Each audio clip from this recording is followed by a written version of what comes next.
حدیث کو جانتا ہے، اس کلام سے واقف ہے، یہ کیا عقل مندی ہے کہ اس کی بات سنے بغیر فیصلہ دے دے؟ تو نے فیصلہ دے دیا ہے، کانوں میں روئی ٹھونس لی ہے،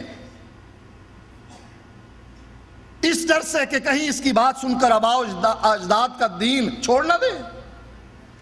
دل نے سمجھایا، اس کے ہاتھوں نے حرکت کی، روئی باہر نکلی، اللہ کے نبی کے قریب گیا، قرآن کی چند آیات اس کے کانوں نے سنی، دل میں جا پہنچی، کہنے لگا نہیں، شاعر نہیں ہے یہ، میں بھی شاعر ہوں، یہ کلام کسی انسان کے بس کا نہیں۔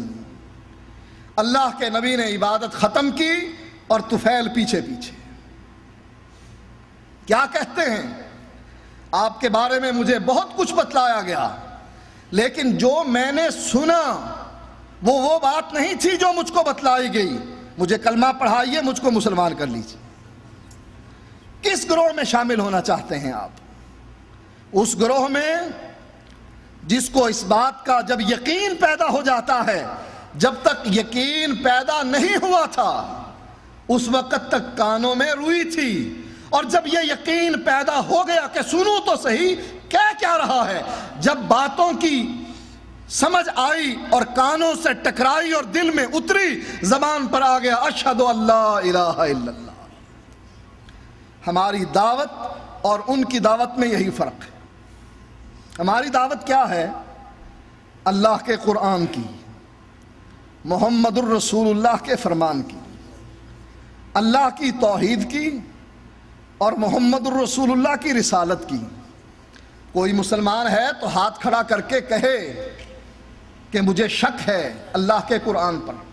ہے شک کسی کو؟ کیا آپ میں سے کسی کو شک ہے نبی کے فرمان پر؟ کیا اللہ کی توحید میں شک ہے آپ کو؟ نبی کی رسالت میں شک ہے؟ اگر نہیں تو یہی تو ہماری دعوت ہے۔ ہم لوگوں سے کیا کہتے ہیں؟ جو آیت میں نے آپ کے سامنے پڑھی تھی اس میں اللہ نے کیا فرمایا؟ اتبعوا ما انزل الیکم من ربکم، اتباع اس کی کرو جو آسمان سے اتر رہا ہے، تمہارے رب کی طرف سے اتر رہا ہے، جبریل وحی لے کر آ رہا ہے۔ یہ قرآن 23 سالوں میں اللہ تعالیٰ نے محمد الرسول اللہ صلی اللہ علیہ وسلم کے دل پر نازل کیا۔ اِنَّا أَنزَلْنَاهُ فِي لَيْلَةِ الْقَدْرِ،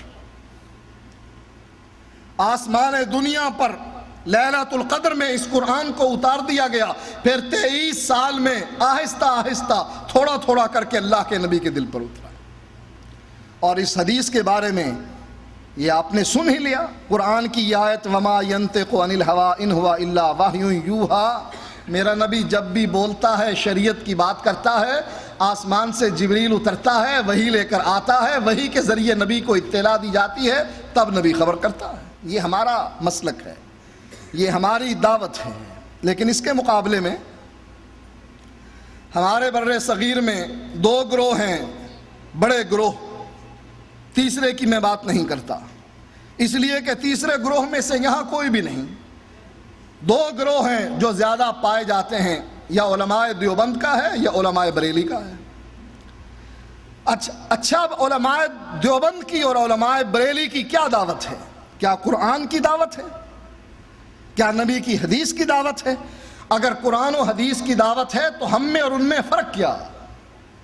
بدقسمتی یہی ہے کہ ان کی دعوت قرآن و حدیث کی دعوت نہیں، ان کی اپنی لکھی ہوئی کتاب ہے، ہماری نہیں، افتراء نہیں، بہتان نہیں، اپنے ہاتھوں سے لکھ کر اپنے پریس سے چھپوانے والے خلیل احمد سہارنپوری اور اس پر دستخط کرنے والے حکیم الامت اشرف علی تھانوی سمیت علماء دیوبند ایک کتاب مرتب کرتے ہیں، نام لکھتے ہیں اس کا المہند علی المفند، یعنی عقائد علماء دیوبند۔ اس کے مقدمے میں سوالوں کے جواب سے پہلے تمہید میں، مقدمے میں ذکر کرتے ہیں اپنے عقیدے کا کہ ہم ہیں کون۔ کہتے ہیں جو علماء حرم نے سوال بھیجے تھے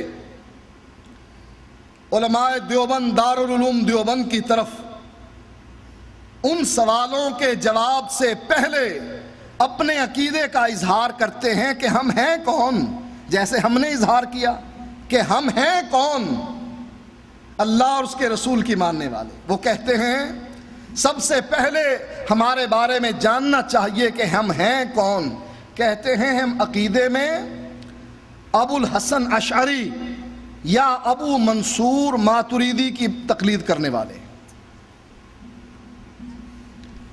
اور مسائل میں نعمان ابن ثابت ابو حنیفہ رحمۃ اللہ علیہ جو امام اعظم ہیں ان کی تقلید کرنے والے ہیں۔ دو شخصیتوں کو مانتے ہیں، ایک عقیدے میں اصول میں، ایک مسائل میں یعنی فروع میں۔ عقیدے میں ابو الحسن اشعری یا ابو منصور ماتریدی، اور مسائل میں نعمان ابن ثابت ابو حنیفہ رحمۃ اللہ علیہ، دو شخصیتوں کا تعارف کرواتے ہیں، ہم ان کی تقلید کرتے ہیں۔ ہم بھی دو شخصیتوں کا تعارف کرواتے ہیں، پہلی شخصیت اللہ کی، دوسری شخصیت محمد الرسول اللہ کی۔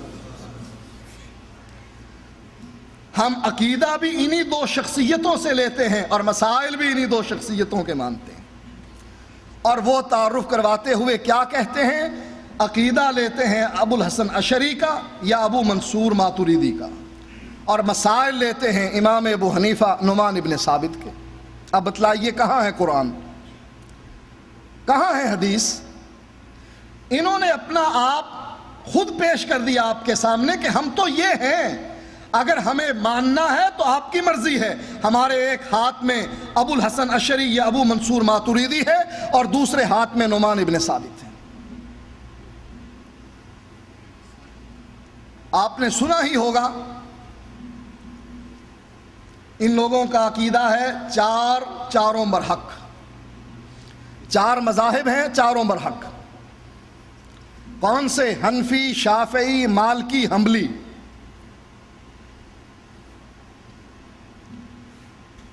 چار مذہب ہیں، اسی لیے حرم میں سعود خاندان سے پہلے 4 مصلے بچھے ہوئے تھے، حنفیوں کا، شافیوں کا، مالکیوں کا، حنبلیوں کا۔ جو حنفی طریقے سے پڑھنا چاہے ان کا یہ مصلہ ہے، شافعی طریقے والوں کا یہ ہے، مالکیوں والوں کا یہ ہے، حنبلیوں والوں کا یہ ہے۔ محمدی مصلہ کہاں گیا؟ 4 ہیں، چاروں برحق ہیں، 5واں کہاں گیا جو اصل ہے، جو قرآن اور حدیث کو ماننے والا اور اس کی دعوت دینے والا ہے؟ اللہ اور اس کے رسول کے نام کو تو کھرچ کر پھینک دیا انہوں نے، کہا 4 برحق ہیں بس۔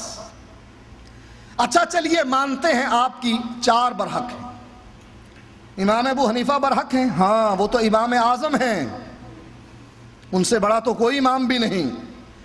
اچھا، جو امام اعظم ہیں ان کا عقیدہ بھی صحیح ہے یا غلط ہے؟ کہا عقیدہ تو ان کا غلط تھا۔ کیسے؟ اگر ان کا عقیدہ صحیح ہوتا تو ماتریدی اور اشعری بننے کا کیا تک تھا؟ سوچئے، جب امام ابو حنیفہ پہلے ہیں، امام اعظم ہیں، سب سے اونچے ہیں، امام شافعی بھی نیچے، امام احمد بھی نیچے، امام مالک بھی نیچے، چاروں میں سب سے اونچے امام ابو حنیفہ رحمۃ اللہ علیہ۔ اب ان کا عقیدہ صحیح ہے یا غلط؟ اگر ان کا عقیدہ صحیح ہوتا تو کہتے ہم مسائل میں بھی امام ابو حنیفہ کی مانتے ہیں، عقائد میں بھی امام ابو حنیفہ کی مانتے ہیں۔ کیوں؟ یہ امام اعظم ہیں، یہ نبی کی امت کے چراغ ہیں، یہ اس حدیث کا مصداق ہیں کہ اہل فارس اگر سریا پر بھی دین ہوتا تو یہ فارس والے دین وہاں سے بھی لے آتے۔ اتنے بڑے امام جب آپ ان کے عقیدے کو چھوڑ کر بعد کے آنے والے ائمہ کی تقلید کرتے ہیں، ابو الحسن کی یا ابو منصور کی، تو اس کا معنی یہ ہے کہ آپ نے امام ابو حنیفہ کے عقیدے کو غلط قرار دے کر مسائل ان کے مانے اور عقیدہ ان کا مانا۔ کہاں گئی قرآن کی یہ آیت جس میں اللہ فرماتا ہے اتبعوا ما انزل الیکم من ربکم؟ اس بات پر اتفاق ہے مسلمانوں کا کہ آسمان سے اتری ہوئی وحی میں کوئی شک نہیں، اور اس میں شک ہی شک ہے جو آسمان سے نہیں اتری۔ کون کہتا ہے؟ خود کہتے ہیں۔ فقہ کی کتابوں میں لکھا ہے کہ ہمارا مذہب مذہبنا ثواب یحتمل الخطا، کہتے ہیں کہ ہمارا مذہب سچا ہے، صحیح ہے، لیکن اس میں غلطی کا امکان ہے۔ لیکن ہمارے دشمن کا یعنی شافعیوں کا مذہب غلط ہے، لیکن احتمال ہے کہ شاید صحیح ہو۔ اپنے مذہب کے بارے میں کیا کہا؟ ہمارا مذہب صحیح ہے لیکن اس میں غلطی کا امکان ہے۔ جب شک پڑ گیا، مثلا دودھ کا پیالہ آپ کے سامنے آیا، آپ کو بتلایا گیا، جس گھر میں آپ گئے، جس نے آپ کو دودھ کا پیالہ پکڑایا، کہتا ہے میرا بیٹا قریب ہی کھڑا ہوا پیشاب کر رہا تھا، دور تو میں نے رکھا ہوا تھا اس پیالے کو، لیکن ہو سکتا ہے ایک آدھ چھینٹ پیشاب کی اس میں گر گئی ہو۔ پیئیں گے اس دودھ کو؟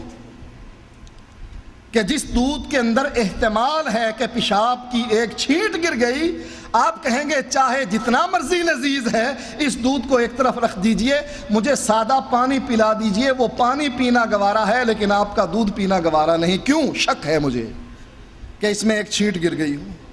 اور جب پورے مذہب کے بارے میں یہ پتہ لگ جائے کہ شک ہے کہ یہ غلط ہو سکتا ہے، پھر اس مذہب پر عمل کرو گے؟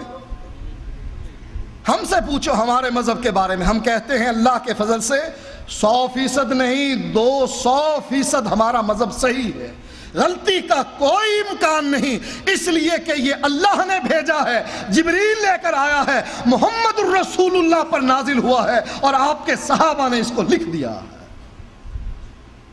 اور گارنٹی دے دی ہے، قرآن کی بھی حدیث کی بھی، لکھ میری زبان سے جو بات نکلے گی حق نکلے گی، سچ نکلے گی۔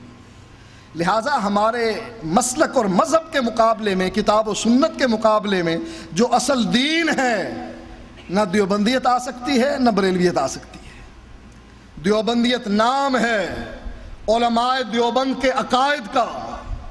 دیکھیں یہ وفا کرنے والے لوگ نہیں، ہم ہمیشہ سے وفا کرتے ہیں۔ ہماری ابتدا اس وقت سے ہوئی جس وقت قرآن کی یہ آیت اتر رہی تھی، جبریل ہمارے آقا سردار کو بھیج رہا تھا اور کہہ رہا تھا اقرأ بسم ربک الذی خلق۔ یہ ابتدا تھی ہمارے مسلک اور مذہب کی، اور اختتام احکام کے لحاظ سے آخری آیت جو ہماری کتاب میں اتری ہے، الیوم اکملت لکم دینکم واتممت علیکم نعمتی ورضیت لکم الاسلام دینا۔ دین مکمل ہو گیا۔ ہم نے اللہ اور اس کے رسول سے ہمیشہ وفا کی ہے، اس وقت سے لے کر آج تک اور قیامت تک۔ ہم جب بھی کوئی بات کہتے ہیں یا اللہ کی یا اللہ کے نبی کی۔ تیسری بات ہمارے سٹیج سے آپ نے کبھی سنی؟ امام بخاری کی، امام مسلم کی، امام ترمذی کی اپنی رائے، اپنے اقوال، ہمارے سٹیج سے یا اللہ کی یا اس کے رسول کی بات آتی ہے۔ ہم وفا کرنے والے ہیں اور یہ جفا کرنے والے ہیں۔ ہمارے پروگرام کے بارے میں جاننے کے امام ابو حنیفہ کو پکڑا، ہمیں اپنے قیمتی مشوروں سے نوازنے کے عقائد میں ان کو چھوڑ براہ کرم ہم سے ان پتوں پر رابطہ پھر اس کے بعد ابو منصور کو بھی چھوڑ دیا، ابو الحسن عشری کو بھی چھوڑ دیا۔ کیا کہا کہ ہمارے صوفیت کے 4 سلسلے ہیں، نقشبندی، قادری، چشتی، سہروردی۔ چھوڑیے اس بات کو کہ اللہ کے نبی یا صدیق یا اکبر یا فاروق اعظم یا عثمان غنی یا حضرت علی یا سعید اور سعد، عبد الرحمن بن عوف، ابو عبیدہ بن جراح، یہ اشرا مبشرہ جس میں حضرت طلحہ زبیر بھی آتے ہیں۔ میرے عزیزو، یہ وہ لوگ تھے جن سے اللہ نے عطا کیا تھا، اور اس دین حنیف کی حفاظت کے لیے اپنے خون کی آخری قطرے بھی انہوں نے اللہ کی دربار، اللہ کی بارگاہ میں یہ بتلائیے، امام ابو حنیفہ نقشبندی تھے، قادری تھے، چشتی تھے، سہروردی تھے، تم نے امام ابو حنیفہ سے وفا نہ کی۔ پھر بتلائیے ابو منصور یا ابو الحسن نقشبندی تھے، قادری تھے، چشتی تھے، سہروردی تھے؟ نہیں، تو پھر یہ چیزیں چار طریقت کے سلسلے کہاں سے آئے؟ اس کا معنی یہ ہے کہ تمہارا دین کبھی بھی مکمل نہیں ہوگا۔ ہمارا دین مکمل ہوا، ایک یہودی آ کر کہنے لگا عمر جو آیت تمہاری کتاب میں اتری ہے اگر یہ آیت کہیں ہماری کتاب میں اترتی اس دن کو ہم عید کا